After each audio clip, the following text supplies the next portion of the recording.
بيبدأ الفيلم في واحدة من غابات أفريقيا، وبنشوف كل الحيوانات والطيور وهم بيجروا عشان يحضروا حفلة تقديم مولود ملك أرض العزة مفاسة، واللي بيكون حاكم عادل وكل الحيوانات بتحبه. وفي الحفلة بيحضر الوزير زازو وصديق العيلة القرد الحكيم رفيقي، واللي بيفرح لما بيشوف مولود مفاسة الجديد سيمبا، وبيعمل له شوية طقوس وبعدها بياخده وبيقدم وريث العرش لكل الحيوانات والطيور اللي بيكونوا مبسوطين بميلاده جدا. ومن الناحية التانية بنشوف فار بيدور على أكل ياكله، لكن بيمسكوا الأسد الحقود سكار عشان ياكله، وبيعرف الفار إنه متضايق لأنه عمره ما هيبقى ملك أرض العزة، خصوصا بعد ما اتولد سيمبا ابن أخوه. وقتها بيجيله زازو وبيبلغوا إن الملك مفاسة أخوه جاي وراه، وبيعرفوا إن الملك متضايق من تصرفاته جدا، وبيقول له أحسن لك إنك تلاقي عذر تقوله للملك تبرر بيه غيابك عن الاحتفال. ساعتها سكار بيتضايق من تهديد زازو ليه وبيسيب الفار وبيهجم عليه هو عشان ياكله، ولسه هيعمل كده بيجي اخوه الملك مفاسة وبيأمره يسيب زازو، فبيسيبه سكار وبيقول له اخويا الكبير تعاطف ونزل يشوف الرعية. فبيتضايق مفاسة من طريقة كلامه وبيسأله ليه ما جيتش حفلة تقديم سيمبا، مش المفروض تكون اول الحاضرين عشان ترحب بالملك الجديد؟ فبيرد عليه سكار ببرود وبيقول له انه ما كانش يعرف ان حفلة تقديم النهارده. فبيزعق له زازو بيقول له كونك اخو الملك فكان لازم تبقى في اول الصف. فبيقول له ما انا كنت في اول الصف لحد ما جه سبع البرومبا، وبيدي ظهره لمفاسة وبيمشي. فبيتعصب مفاسة وبيقول له اياك تديني ظهرك يا سكار. فبيقول له مفاسة انت اللي مش لازم تديني ظهرك.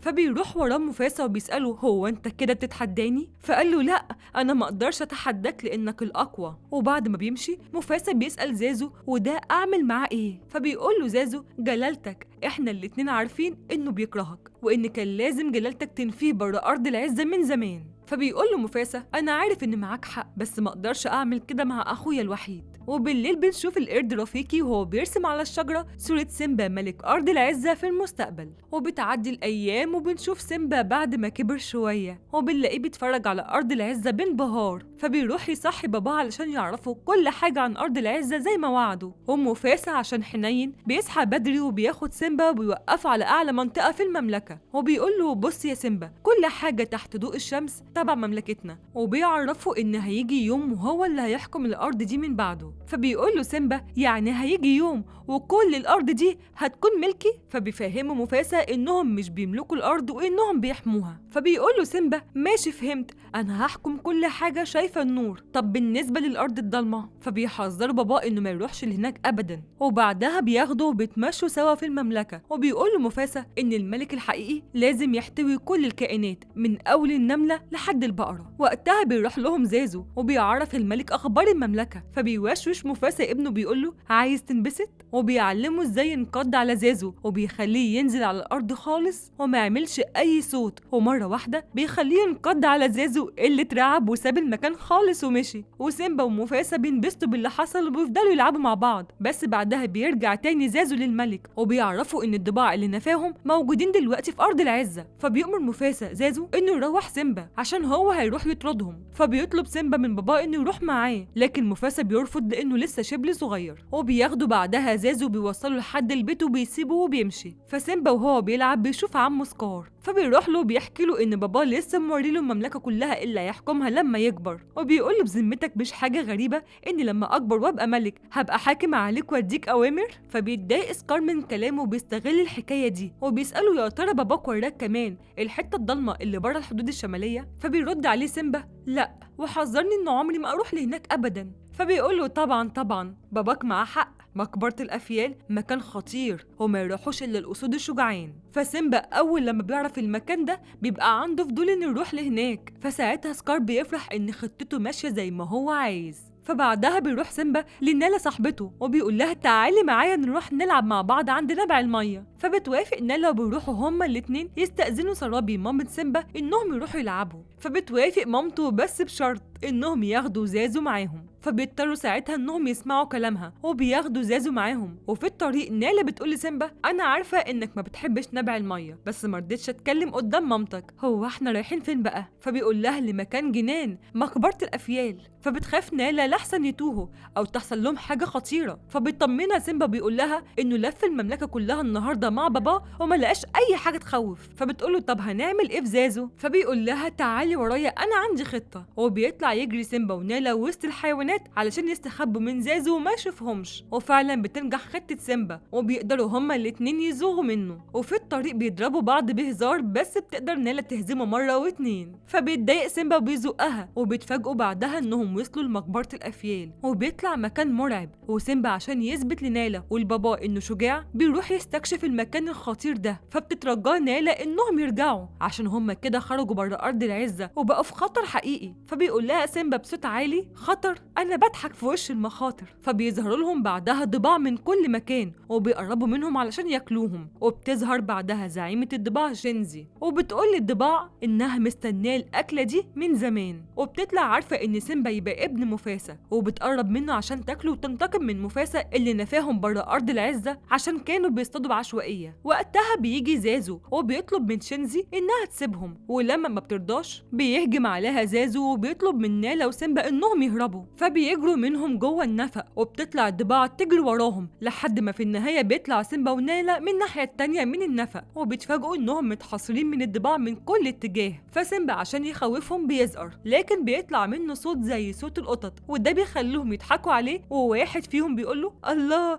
جرب تاني كده. فبيزقر سيمبا تاني، بس المرة دي بيسمعوا صوت أسد مخيف، وبيطلع إن ده صوت مفاسة اللي جاي عشان ينقذ ابنه، وبيهجم على كل الضباع علشان يحمي ابنه منهم. فبيخافوا كلهم وبيطلعوا يجروا. فبيروح مفاسة لشينزي وبيحذرها إنها تقرب من ابنه تاني، فبتوعده إن عمرها ما هتقرب منه تاني. فبياخد ابنه ونالا من المكان وبيمشوا وبيوصلوا لأرض العزة، وبيطلب من زازو إنه ياخد نالا ويروحها على البيت عشان عايز يعلم ابنه درس مهم. وبعد ما بيمشوا بينده على سيمبا، فبيروح له سيمبا وبيحس بالفرق الكبير اللي ما بينه وبين باباه اللي بيقوله: أنا خاب أملي فيك يا سيمبا لأنك تعمدت تعصى أمري وكمان عرضت حياة نالا للخطر. فبيحس سيمبا بالكسوف من اللي هو عمله، وبيقوله إن هو بس كان عايز يوريله إن هو يقدر يبقى شجاع زيه. فبيرد عليه إنه بيبقى شجاع لما بتحكمه الظروف، وبيعرفوا إن الملوك كمان بيخافوا زي ما هو خاف عليه كده النهارده لحسن يفقده. فبيحس سيمبا بحب بابا ليه، ومفاسة ما بيرضاش يقسى عليه أكتر من كده وبيفضل يلعب معاه. وسيمبا بيكون مبسوط جدا وبيقول لبابا: بابا، إحنا أصحاب وهنفضل مع بعض على طول، صح؟ فبيقول له: بص يا سيمبا، أنا عايز أقول لك حاجة قالها لي أبويا زمان، وهي إن وقت ما تحس بالوحدة بص للنجوم وتخيل إن ملوك الماضي شايفينك من خلالها عشان يساعدوك. وبالليل بيروح سكار للضباع وبيقول لهم: مش عيب عليكم ابعت لكم اسدين نونو وما تعرفوش تاكلوهم؟ فبيقولوا له: ملحوقه، هناكلك انت بدلهم. فبيقول لهم سكار: طب ليه تاكلوا مره واحده وانتم ممكن تاكلوا على طول وحالكم ده يتغير؟ ما بتحلموش ترجعوا تاني لارض العزه؟ انا هقدر ارجعكم تاني. فشينزي بتقول له: بس انت مش ملك ارض العزه عشان ترجعنا تاني ليها. فبيرد عليها سكار: ما احنا عشان كده هنقتل الملك. وبيبدا يعرفهم على الخطه اللي عاملها واللي هيخلص بيها من مفاسة ويبقى هو الملك. وتاني يوم بياخد سكار سيمبا وبيمشيه في ممر وبيقوله: انت عارف انا جايبك هنا ليه؟ عشان اعلمك ازاي تزقر كويس. وبيعرفوا ان هو كمان لما كان صغير جه هنا وتعلم ازاي يزقر. فبيقول له: حتى بابا؟ فبيقول له: وكمان باباك. وبيفهموا ان هنا صدى الصوت هيساعده ان زئيره يبقى اقوى. وبيقول له انه هيسيبه هيرجع له تاني بس بعد ما يتدرب شويه. وبيسيبه سكار وبيروح يدي اشاره للضباع انهم ينفذوا الخطه. فبيجروا كلهم على قطيع الجاموس الوحشي وبيخلوهم يجروا كلهم ناحيه المكان اللي فيه سيمبا. فبيسمع سيمبا صوت مخيف وبينصدم اول لما بيشوفهم وبيطلع يجري باقصى سرعه عنده عشان ينقذ نفسه. اما سكار فبيروح يعرف مفاسة ان في قطيع من الجاموس الوحشي بيجري في الممر اللي فيه سيمبا. فبيخاف مفاسة على ابنه وبيروح بسرعه عشان ينقذه. وبيروحوا مع سكار وزازو. وبنرجع لسيمبا اللي بيجري من القطيع وبيستخبى منهم تحت صخره، لكن ما بيستحملش كتير وبيطلع يجري تاني لحد ما بيوصل لجذع شجره وبيطلع عليه. وقتها زازو بيروح يعرفوا ان باباه جايله في الطريق، وبعدها بيسيبه بيعرف مفاسة مكان سيمبا. فبيروح لمفاسة بسرعه عشان ينقذه. وسكار عشان يبعد زازو بيطلب منه انه يروح يطلب نجدة. ومفاسة بياخد سيمبا من على الشجره وبيحطه في مكان امان، بس القطيع بعدها بيوقع مفاسة وبيخاف سيمبا عليه وما بيكونش شايفه خالص. بس بعدها بيظهر تاني وبينط وبيمسك في الجبل عشان ينقذ نفسه. فبيطمن سيمبا عليه لما بيشوفه وبيروح يبص عليه من الناحيه التانيه. وقتها مفاسة بيشوف اخوه سكار في وشه، فبيحس مفاسة بالخطر وبيطلب من اخوه انه يساعده، لكن سكار بيمسكه جامد من ايده وبيقول له: الوداع يا ملك، وبيضربه بيوقعه من فوق الجبل، وسيمبا بيشوفه وهو بيقع وبيفضل يصرخ، وبعدها بينزل له بيلاقيه مرمي على الارض. فبيخاف سيمبا عليه وبيروح يطلب منه انه يصحى ويروحوا سوا على البيت، ولما بيلاقيه مش بيرد عليه بيفهم انه مات، بس بيبقى مش مصدق ان ده حصل، وبيفضل ينده على اي حد عشان يساعدهم، بس ما بيلاقيش رد، وبيفضل يعيط وبيروح ينام في حضن باباه. وقتها بيروح لسكار وبيقنعه انه هو سبب في موت باباه الملك، وبيعرفوا ان بكده ما ينفعش يبقى ملك، لان مامته وباقي الحيوانات لما يعرفوا ان هو سبب في موت مفاسة هيعتبروه قاتل وهيخلصوا عليه. فبيصدقوا سيمبا وبيسألوا طب انا اتصرف ازاي؟ فبيقول له اهرب يا سيمبا وما ترجعش الارض العزة تاني. فسيمبا بيعمل بنصيحة عمه وبيهرب. فبعدها سكار بيطلب من الضباع والزعيمة بتاعتهم انهم يخلصوا عليه، وفعلا بيطلعوا كلهم يجروا وراه عشان يموتوه، وسيمبا بيطلع يجري منهم لحد ما بيوصل لحافة الجبل وبيقع. فالزعيمة بتأمر الاتنين اللي معاها انهم ينزلوا يتأكدوا انه مات، لكن الضباع بيكسلوا ينزلوا وبيقولوا لبعض ان مفيش حد هيقع من المكان ده ويكون لسه عايش، وبيتفقوا هما الاتنين انهم يروحوا يعرفوا الزعيمة انهم اتأكدوا انه مات. ولكن المفاجأة إن سيمبا بيطلع لسه عايش لأنه استخبى جوه الجبل وهو بيقع، وبعد ما بيتأكد إن الضباع مشيوا بينزل من فوق الجبل وبيمشي وهو حزين لأنه حاسس إنه السبب في موت باباه. سكار وقتها بيروح يعرف سرابي وأصحابها إن مفاسة وسيمبا ماتوا، وبيعرفهم إن بكده ما فاضلش حد غيره عشان يحكم أرض العزة بعد مفاسة، وبيعرفهم إن المسؤولية دي هتكون كبيرة عليه، وعشان كده هيستعين بالضباع أصحابه عشان يساعدوه في الحكم، وكمان هيخليهم يرجعوا يعيشوا معاهم على أرض العزة من تاني. وبنرجع لسيمبا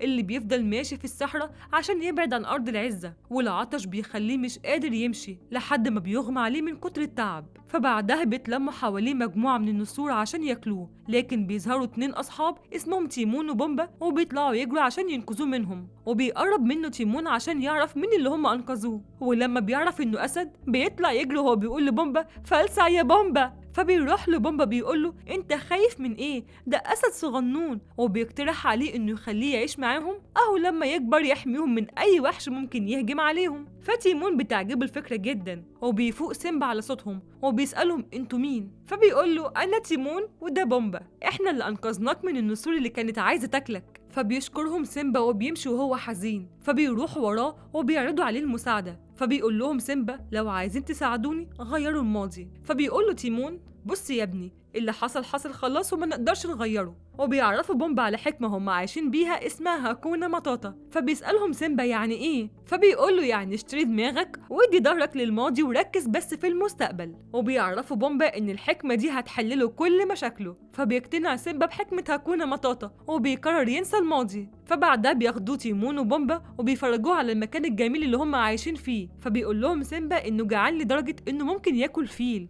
فبيعرفوه تيمون وبومبا على أكلهم. ففي الأول سيمبا بيستغرب ازاي هياكل الأكل بتاعهم، بس بعد ما بيجربوا بيعجبه طعمه جدا. وبتعدي سنين وبيكبر سيمبا وسطهم وبيبقى شبه باباه بالظبط، وبيبقوا هما ال3 أصحاب جدا، وبيكون مبسوط جدا بالحياة معاهم. وبنلاقيه لسه عايش بحكمة هاكونا ماتاتا. وبنشوف أرض العزة بعد الفترة دي كلها، وبنلاقي إن سكار والضباع أعوانه حولوا الأرض الخراب، وبنشوفهم هما بيطاردوا مجموعة من الحيوانات عشان يصطادوهم. وبيروح زازو يعرف سرابي وأصحابها باللي بيعملوا سكار والضباع في المملكة. فبعدها بيروح لها سكار وبيعرض على سرابي إنها تتجوزه وتبقى الملكة وتحكم معاه أرض العزة. فسرابي بترفض إنها تتجوزه وما بتعترفش بيه كملك أساسا. فبيغضب سكار من ردها وبيقرر إن من دلوقتي الضباع هتاكل قبل الأسود، وده لو اتبقى لهم حاجة. وبالليل بنشوف نالا بعد ما كبرت وبنلاقيها عايزة تهرب من حكم سكار الظالم عشان تروح تطلب المساعدة، وبتقدر فعلا إنها تهرب بمساعدة زازو. وفي نفس الليلة دي بيكون سيمبا قاعد مع أصحابه وبومبا بيسأل تيمون عن النقط البيضاء المنورة فوق في السماء. فبيرد عليه تيمون بكل ثقة إنهم دبان منور لازق في السجادة الزرقاء اللي فوق دي. ولما بومبا بيسأل سيمبا عن رأيه في اللي تيمون بيقوله، قال له إن في حد زمان قال له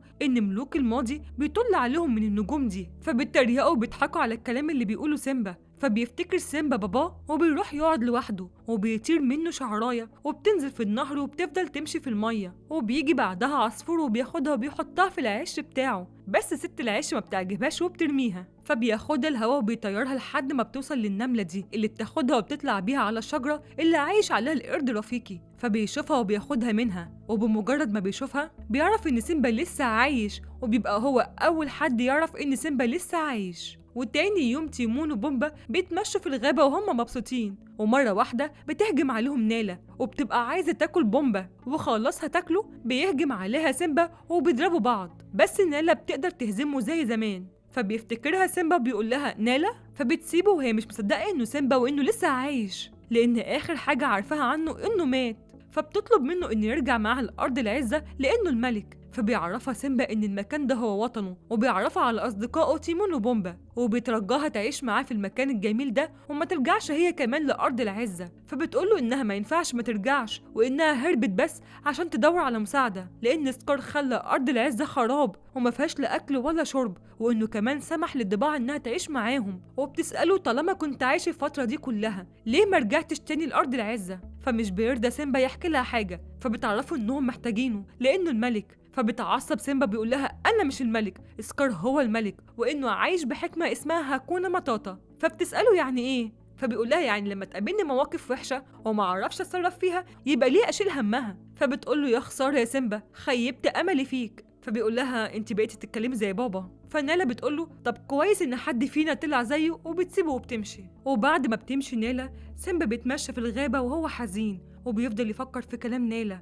فبيقابل رفيقي وبيلاقيه مركز معاه، فبيسأله سيمبا انت مين؟ فقال له على الأقل أنا عارف أنا أبقى مين، لكن انت ما تعرفش انت مين. فسيمبا بيقول له أنا ما اعرفش أنا أبقى مين، تفتكر إن انت اللي عارف؟ فبيقول له انت ابن مفاسة. فبيقف سيمبا بيقول له انت عارف بابا أصله مات من زمان. فبيضحك رفيق على كلامه بيقول له لا هو عايش وانا هاخدك عشان تشوفه، تعالى ورايا. وبيفضل رفيقي يجري ما بين الشجر وسيمبا يجري وراه عشان يلحقه، لحد ما في الاخر بيوصله لبحيره وبيقول له بص في الميه. فبيشوف سيمبا صوره باباه، فرفيقي بيقول له باباك عايش جواك. وبعدها بيسمع صوته في السماء وبيلاقيه بيقول له اوعى تنسى انت مين يا سيمبا، انت الملك الحقيقي. فبعدها بيسأله رفيقي ها دلوقتي عرفت انت مين؟ فقال له انا سيمبا ابن مفاسة. فبيفرح رفيقي ان سيمبا لقى نفسه، وبيقرر سيمبا انه يرجع لارض العزة عشان يواجه عمه ويسترد ارضه. وفي الطريق بيقابل نالا وبيقول لها تعالي يلا نرجع على وطننا. فبتفرح نالا وبيرجعوا هما الاتنين سوا لأرض العزة. ولما بيوصلوا سيمبا بينصدم لما بيشوف ان نالا كان عندها حق لما قالت له ان سكار دمر أرض العزة وخلاها خراب وما بقاش فيها لا أكل ولا حيوانات. فبتقول له نالا انها هتحارب معاه، فبيقول لها بس هتقابلنا مخاطر كتير. فبتفكروا نالا بنفسه زمان لما قال لها مخاطر،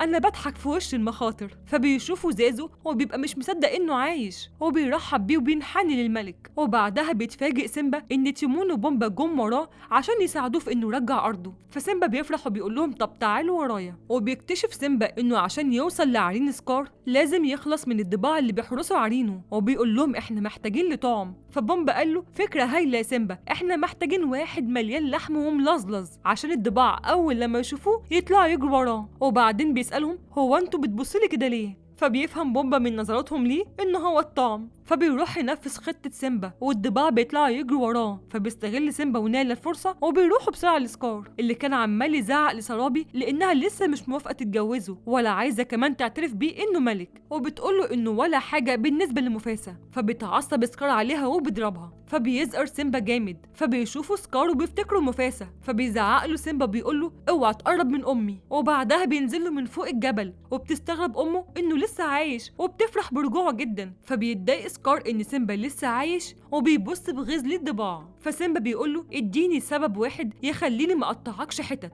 فبيقول له سكار سبب واحد بس؟ انا عندي اسباب كتير، زي مثلا انا عندي ضباع بيعتبروني الملك بتاعهم. فسيمبا ما بيخافش منهم وبيخير سكار يا اما يتنازل عن الحكم يا اما يحارب. فسكار بيقول له انه ما ينفعش يكون ملك لانه قاتل. فبتساله نالا وبتقول له هو بيتكلم عن ايه؟ فسكار بيعرفها هي وباقي الموجودين ان سيمبا هو السبب في موت مفاسة. فبتنصدم سرابي من اللي هي بتسمعه وبتبقى مش عايزه تصدقه. فسيمبا بيفهمها انها كانت حادثه، لكن سكار بيقطع كلامه وبيفضل يقرب منه وهو بيقول له ان لولا اللي هو عمله كان مفاسة فضل عايش. وبيفضل سيمبا يرجع لحد ما بيقع من على حافه الصخره والضباع بيولعوا نار من تحتيه. وسكار بيقول له انا شفت المنظر ده فين قبل كده، نفس نظرة الخوف اللي كانت في عين باباك قبل ما موته. فبيفتكر سيمبا الحادثة وبيمسك فيه وبيطلع له تاني. وكل الأسود بتكون سمعته وهو بيعترف لسيمبا إنه هو اللي قتل مفاسة. وبتقوم حرب قوية ما بين الضباع والأسود، والضباع بتهجم على سيمبا علشان يموتوه.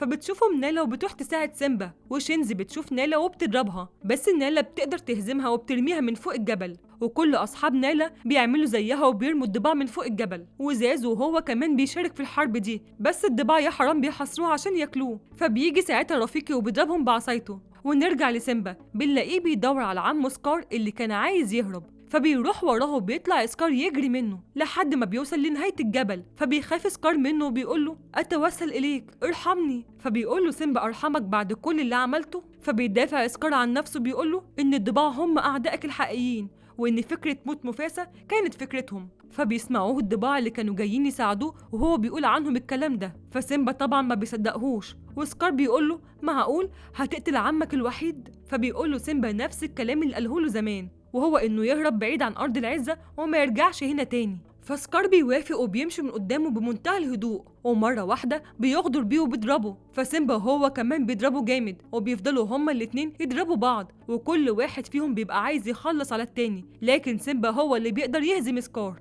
وبيوقعه من فوق الجبل، بس بعد ما بيقع بيكون لسه عايش، فبيهجموا عليه الضباع اللي بيقول لهم سكار ما تخافوش يا أصدقائي، احنا مع بعض هنعمل جيش قوي، فبيتريقوا على كلمة أصدقائي وبيهجموا عليه وبياكلوا كلهم، وبعدها بينزل المطر وبينتفي الحريق، وسيمبا بيطلع على صخرة العزة وبيبص للسما وبيسمع صوت باباه، وبعدين بيعلن نفسه ملك على أرض العزة، ومن بعدها بتعدي سنين وبترجع أرض العزة زي ما كانت، وسيمبا ونالا بيتجوزوا، وبنشوف كل الحيوانات والطيور اللي رجعوا يعيشوا تاني على أرض العزة، وهم بيتجمعوا عشان يحضروا حفلة تقديم مولود سيمبا واللي بيقدموا القرد رفيقي، وبيعيشوا كل الحيوانات مع بعض في سعادة من تاني. وهنا بيكون خلص الفيلم بتاعنا. يا ريت لو عجبكم الفيديو متنسوناش في اللايك والسبسكرايب. باي باي.